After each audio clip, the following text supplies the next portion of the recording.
Well, good Monday morning. It's July the 27th of 2026. I wanted to come on here to talk about more witnessing, and the name of this when it comes to witnessing is praying for an open door. I will read from Colossians chapter 4, verse number 2. It reads as, "Continue in prayer and watch in the same with thanksgiving." In verse number 3, "Withal praying also for us that God would open upon us a door of utterance to speak the mystery of Christ, for which I am also in bonds." Well, let's talk about some introductory thoughts here on this. Every unsaved person, well, they will have windows of opportunities when he becomes most receptive to the gospel of Christ.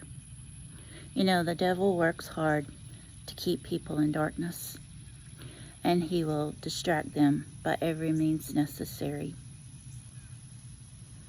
The death of a loved one, a crying child, a ringing phone, business. You know, the salvation of a soul, it involves a spiritual battle that can only be won by the Lord's intervention. And there is a window of time when the lost are more receptive to the gospel. Likewise, suggesting only a window of opportunity for the saved to speak for Christ. And this is the very reason that the Apostle Paul stressed the importance of the saints of God beseeching the Lord to open to them a door of utterance. You can find that in Ephesians chapter 6, verse number 19. Well, let's go into some devotional thoughts here, beginning with the children. You know, when Philip heard the reading from Isaiah, he asked him if he understood what he was reading. And it admitted that he needed help. So a simple question became Philip's quote-unquote open door to tell about the Lord in Acts chapter 8, verse 30 through 38. Okay, this is about for everyone here. Do you remember how the devil tried to distract you from your need to be saved?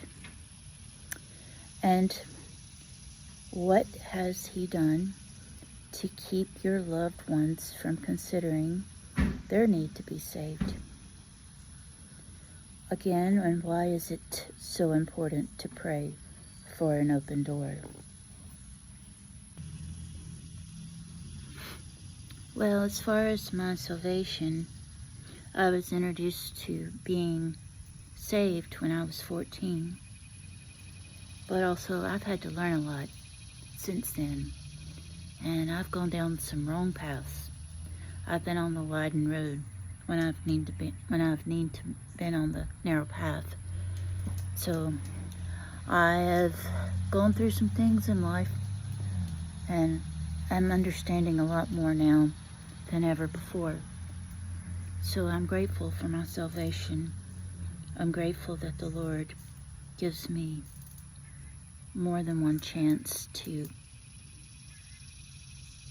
know more about Him and Him to reveal to me, and for me to repent of my sins and Him to accept those sins and forgive them. Forgive them of what I've done when I ask for forgiveness. As far as loved ones, needing to be saved and everything, what has He done to keep your loved ones from considering their need to be saved? Well, devil's working very hard in these times, and there's so much lies out there and deception. I feel if you don't ingrain it when kids are little, it's going to be harder for them to believe as adults. Conviction is going to need to be played on their hearts. You can plant the seed, but it's up to them to accept the Lord. And some will deny and not even want to hear what you have to say. They'll cut you off because of what you believe and what you try to tell them. I experienced that with my own children. But I'm aware of my mistakes in life. I'm aware of the choices I've made that have been wrong. I've made many mistakes. But just because I've made the mistakes, that doesn't mean that the Lord doesn't love me. I've repented of my sins.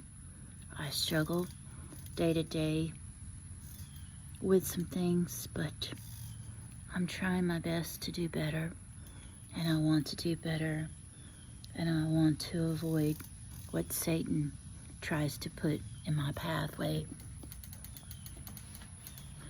Again, why is it so important to pray for an open door? If you don't pray for an open door, you may not have an open door. We all need open doors. We need open doors where we can enter into the path of the Lord, for us to be able to know that we know that He is the real deal, and that He's just waiting for us to call upon Him.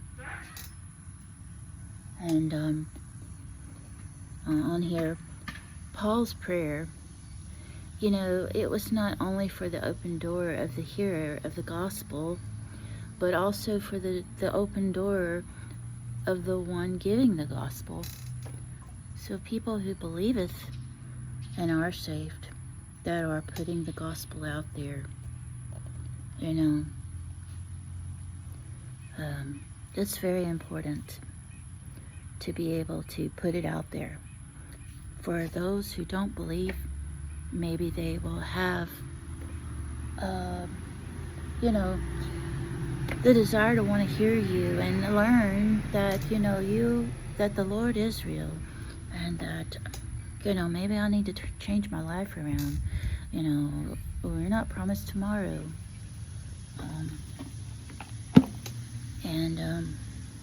It's just very important that our hearts become open and not closed, that we shouldn't be closed-minded. There's a reason why you're here. You wouldn't just put on this earth just to live and then die and nothing else happen afterwards. You're just passing through. You will live on after you die. Your soul will.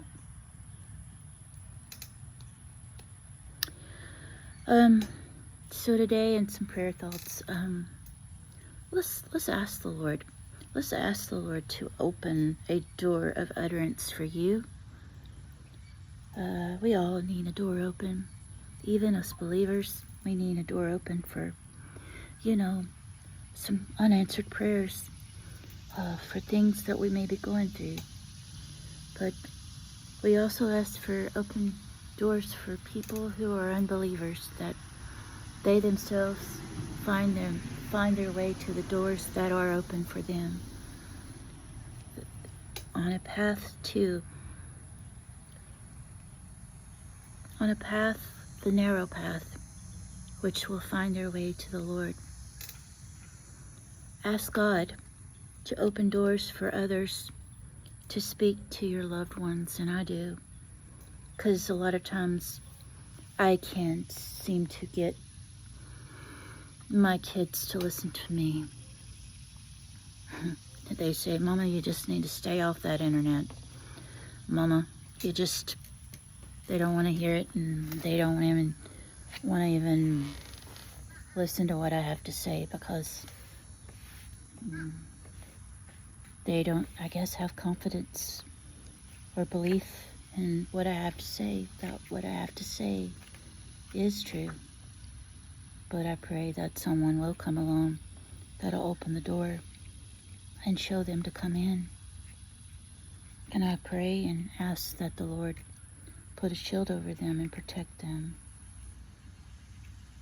Apply the people that need to be in their pathway, but also detour Satan.